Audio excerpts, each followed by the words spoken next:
The Anchorage wind cut like a knife sharp enough to make your eyes water, but Corporal Ethan Reynolds, a tomb guard of the Old Guard, didn't blink. He stood frozen before the convention center, his polished boots locked to the stone, his M14 rifle a perfect line against the gray Alaska sky. Cameras flashed, diplomats whispered, and then the Russian convoy rolled in, sleek, dark, unstoppable. Vladimir Putin stepped out, his gaze slicing through the crowd, landing on Ethan. "Move him," Putin said, his voice casual but cold, pointing at the tomb guard like he was a prop in the wrong place. The crowd held its breath, waiting for Ethan to step aside. But what no one knew, not the reporters, not the diplomats, not even Putin himself, was that this tomb guard had faced worse than a president's command, and the scars he carried from Iraq were about to turn a simple photo op into a moment that would echo across the world. Before we dive into the story, where are you watching from? Let us know in the comments. And if you believe that values like honor, courage, and sacrifice still matter, join us in keeping their legacy alive. The Anchorage morning was sharp, the kind of cold that sunk into your bones and made your breath catch. Fog clung to the shores of Cook Inlet, softening the jagged outline of snow-dusted mountains against a gray sky. The convention center stood like a fortress of glass and steel, its facade reflecting the dim light, American and Russian flags hanging heavy above the entrance. Inside, diplomats smoothed their suits, reporters adjusted their lenses, and security teams moved with quiet precision, sweeping the halls one last time. Outside, on the Whitstone Plaza before the main doors, Corporal Ethan Hawk Reynolds stood motionless, a sentinel of the 3rd Infantry Regiment, the Old Guard. His polished boots were rooted to the ground, his M14 rifle held at a perfect angle, his white-gloved hands steady as granite. He was no stranger to stillness, but today, at a U.S.-Russia summit in Anchorage, Alaska, his presence carried a weight that could shift the air itself. Ethan was 30, a veteran of Iraq, where the chaos of war had carved lessons into him deeper than any drill sergeant could. He'd lost his best friend, Corporal Danny Walsh, on a dusty road outside Mosul. Danny, whose laugh could cut through the tension of a firefight, whose name never made it onto a monument. That loss had driven Ethan to the Old Guard, to the grueling training of a sentinel, where every step, every pause, every breath was a tribute to the fallen. 21 steps, 21 seconds of pause, a perfect turn, an absolute silence. Those were the rules of his post, rules he'd carried from Arlington to this frost-bitten plaza in Alaska, where he'd been sent as an honor guard for the summit. His eyes, sharp and unblinking, stared past the flurry of activity, past the cameras and the whispers, fixed on a point only he could see. The plaza was a hive of controlled chaos. Black SUVs rolled in, tires crunching on the frost-slick stone. Reporters jostled for position, their cameras flashing like sparks in the dim light. At the edge of the crowd, Mary Komakov, and a late woman with gray hair tucked under a wool cap, spoke quietly to Rachel Torres, a 27-year-old NBC reporter with a nose for the story behind the headlines. Mary's voice was weathered, shaped by years on the windswept Aleutian Islands. "We've got Russian roots here," she said, nodding toward the onion-domed Orthodox church across the inlet. "But roots don't mean trust. Not anymore." Rachel scribbled notes, her eyes darting to the convention center. She felt a hum in the air, the kind that promised something bigger than diplomatic platitudes. She wasn't wrong. The air shifted when the Russian delegation arrived, a convoy of armored vehicles, sleek and cold as the Bering Sea pulled up with military precision. Doors opened, and out stepped Vladimir Putin, president of Russia, his face a mask of calm control. He adjusted the cuffs of his dark suit, his gaze sweeping the plaza like a general surveying a battlefield. His security team, 6 men in black coats with eyes like flint, fanned out around him. Russian cameras were already rolling, their operators angling for a shot of Putin against the convention center's entrance with its American flags and the solitary figure of Ethan standing guard. To the Russians, Ethan was a problem, a soldier in a perfect uniform standing exactly where they didn't want him. Putin paused halfway across the plaza, his eyes locking onto Ethan. He tilted his head as if sizing up an opponent. "Why is he standing there?"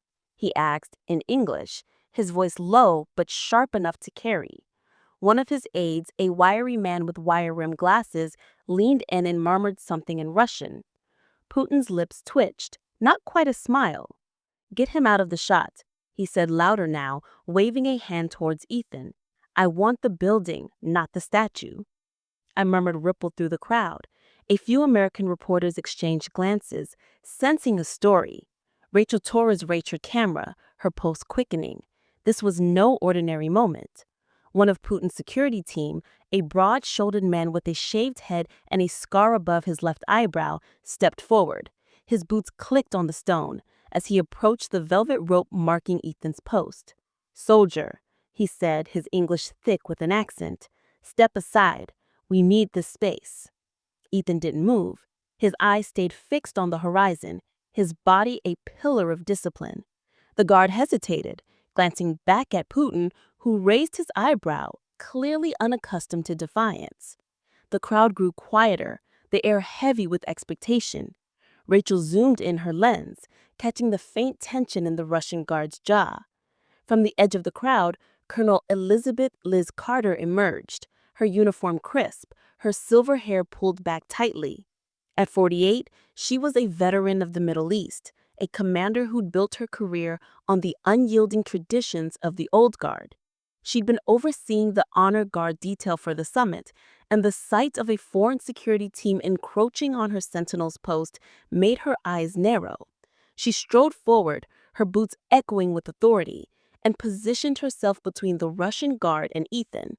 "Sir," she said, her voice steady but hard as steel, "this is an active honor guard post under U.S. Army jurisdiction. The sentinel does not move without my orders." The guard hesitated, glancing back at Putin, who now raised an eyebrow, clearly unaccustomed to defiance. The crowd grew quieter, the air heavy with expectation. Rachel zoomed in her lens, catching the faint tension in the Russian guard's jaw.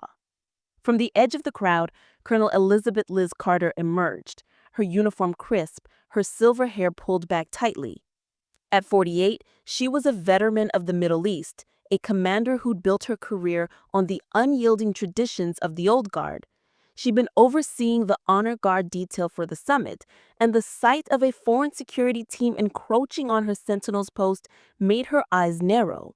She strode forward, her boots echoing with authority, and positioned herself between the Russian guard and Ethan.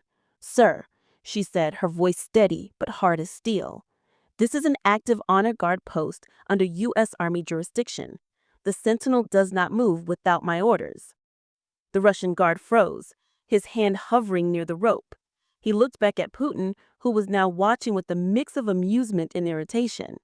"Is this how you do things here?" Putin called out, his voice cutting across the plaza. "A soldier who can't step aside for a simple photograph?" Liz didn't blink.